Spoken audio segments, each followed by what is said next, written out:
3-4 คนเนาะกำลังรอซอกหานางสาวลาวอยู่ที่วิทยาลัยเทคนิคป่าประซักกำลังซอกหา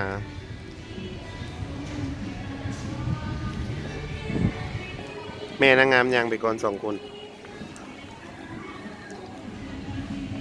เอามีดิ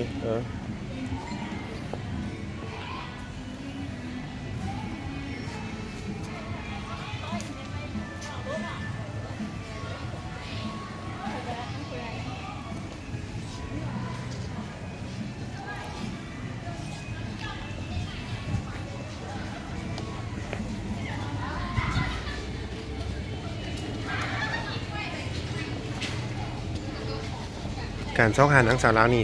บ่ได้ง่ายได้ท่านผู้ชมยากอยู่เด้ยืดใส่ฮะนำเจ๊จิ๋มต้องโฮมดีเนาะต้นไม้เนาะตะกี้ต้นน้อยๆเตรียมตะกี้ต้นน้อยๆเนาะจิมเนาะ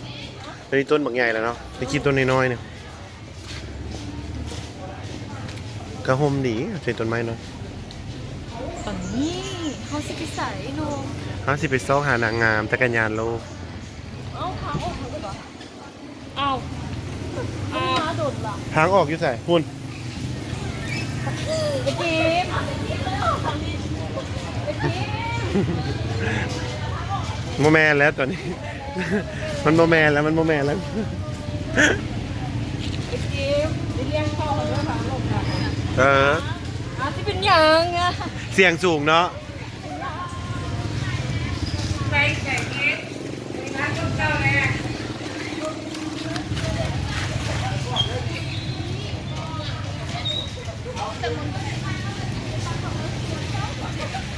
เจริญจริงเล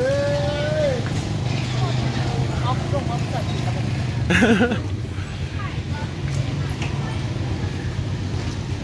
ตอนนี้ไปกินข้าวไปดียังมาอยู่เนาะโดยมาโดดๆมาเท่านึงประตูบ่ได้ออกเท่านั้นแหละเนาะ มาที่ปลายปีกอะ มีห้านจะบ่จิมรอกูไปเดี๋ยวบ่มีห้าน ได้เดี๋ยวจ้าใช่ปะ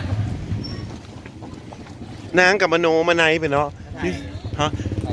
ถ่ายวิดีโอ ถ่ายลิป ถ่ายลินนะ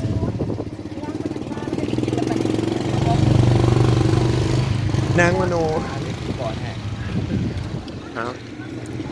บ สบายดี โดย ตอนนี้ทีมงานภูมิปัญญาเขามาลงแห่ทุ่งเฮียนปากประซัก โดย มาแต่เช้า10 โมงแต่ว่าตอนนี้12 โมงแล้วต้องไปกินข้าวก่อนรอที่ต่ออีกหน่อยนึงอีกประมาณจะ2 ชั่วโมงอยู่นี่ โดย เปิดทำสมานักสาวลาว โดยมาทีมงานหลายบ่ อันนี้มาทีมงานประมาณจะ7 คน 8 คนมาเนี่ย กาว่าสิได้นางสาวที่ว่าถึกใจบ่ โอ้นางสาววันนี้ตามเบิ่งมาเมืองฮอบเต้าวันนี้กะมีคนงานมากหลายแล้วก็มีคนสมัครหลาย คิดมาคันได้มื้อนี้นี่ล่ะสิไปเซโตมื้อต่อไป เมื่อวานนี่เขาไปโรงเรียนสุขสวัสดิ์แล้วเมื่อนี้เขามาปากประซักแล้ววันจันทร์เขาจะไปโรงเรียนนานาชาติเนาะแล้วก็มื้อถัดไปเขาจะไปโรงเรียนรัตนะ ตอนนี้เฮาสิมาใส่นี่ตอนนี้นะ ไม่กินข้าว อ๋อ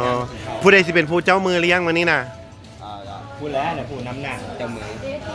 หาเขาเสียงตบมือให้แน่ลิ้นตะเกียบ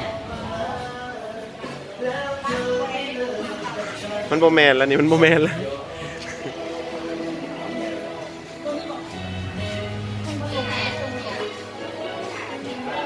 ตัวเด็กก็ได้มันดังน้ำกันได้ตัวนี้แหละนะนางมันโมแมนแล้วมันโมแมนแล้ว นั่งตัวแม่ นักคนตกใจ โอ้ยไม่แย่ก่อน โอ๊ยไปนั่งนี่อย่างเงี้ย